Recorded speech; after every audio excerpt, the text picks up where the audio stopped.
Sorensen got down well. Both promoted sides cancelling each other out so far.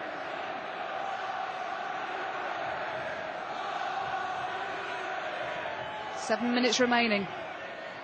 Will we find a winner? Diao doesn't know that Teixeira's behind him. He does now. And he's lost out to the Portuguese player. Still Teixeira goes for goal, but he struck the ball as he was falling, and he's claiming that he was pulled back inside the box. Teixeira wants a penalty, but he won't get one. It was good play by the Portuguese player. He certainly was held.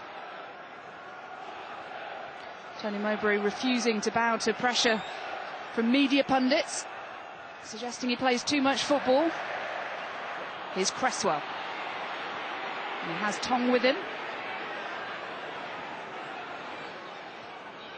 Higginbotham. Nice pass by Tong. Inside Teixeira, good ball in. And Sidibe's there! And that's the breakthrough! It's been a long time in coming. Mama Sidibe. Lovely interchange of passing down the left. And look at the leap from the Mali striker. Excellent ball in by Higginbotham, inch perfect. And Sidibe got ahead of Paul Robinson. Parson with no chance. Tony, how would you assess the game today? Well, I described it upstairs as dross, really. I think that's very, very harsh, but I think it was a poor game of football for the supporters who came to watch it. I don't think you can argue that we didn't deserve the 3 points. I think we deserved the game. I don't think Thomas had a shot to save, really, during the game. And we're very, very pleased. You've not been happy with some of the criticism that perhaps you played too much football without having a cutting edge. What do you say to people who say that? I think what we do is correct for our players, basically, and I don't want to criticise people who sit on sofas and pick holes in teams, but generally you work with the players you've got, you know the players you've got. I'd like to think I'm not stupid. I know what's best for my team and my players, and we'll persevere with what we've got. Well, Tony plays his way. I don't like, playing backwards and square and backwards and square and backwards and square. I like to play through teams. And if we can pass it through them, we'll pass it through them. If we can't, we'll hit angles and we'll get round Mama. We play to our strengths. I think it's almost sad, really, that people can criticise football teams who try and play the game in a certain manner. Because I believe that's the way you educate players. There's only one team to win the Championship, only one team to win the FA Cup.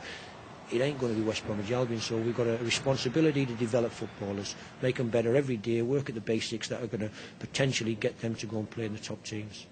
Absolutely right. I mean, people who sit on sofas, people who criticise the way he's played. He's not talking about you, is he? I've never picked a hole in any team since I started doing the job. Well, what I learned in the game of football was, one, you look at the players, then decide the tactics. You don't decide the tactics, look at the players. And then, when you've got that, you play to your strengths and exploit their weaknesses.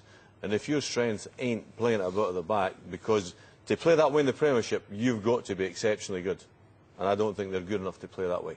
I think he's right. He's moulded those players. He's put that team together. He's bought them players. He's brought them up, and that's the way he wants to play. At this moment in time, it's not successful. It's very difficult to do that in the philosophies, big the two. But Stoke, as Al says, play to their strengths. Pulis has brought them players in. He knows what it's about, and he's getting results. That's the difference. He's getting results. Tony Mowbray isn't. I can't think of many examples of teams coming up from the lower divisions trying to play their way through the better sides and being successful. But, very valiant trying, nevertheless. No, I mean, principles and philosophy is great. Yeah, exactly.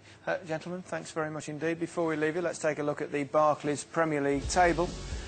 Not a single team in the top half managed to win, with goal difference still keeping leaders Chelsea above Liverpool. Aston Villa up to 4th ahead of Arsenal, who suffer back-to-back defeats for the first time in 18 months. Hull stay 6th despite going 5 games without a win.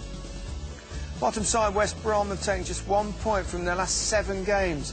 Tottenham and Blackburn have the chance to move out of the bottom 3 when they meet at White Hart Lane. And those wins for Bolton and Stoke leave them 4 points clear of the relegation zone. Well, that's the first time that none of the so-called Big Four have scored a goal in the same weekend in Premier League history. Not quite as big a story as John Sargent, but surprising nevertheless. Goodbye.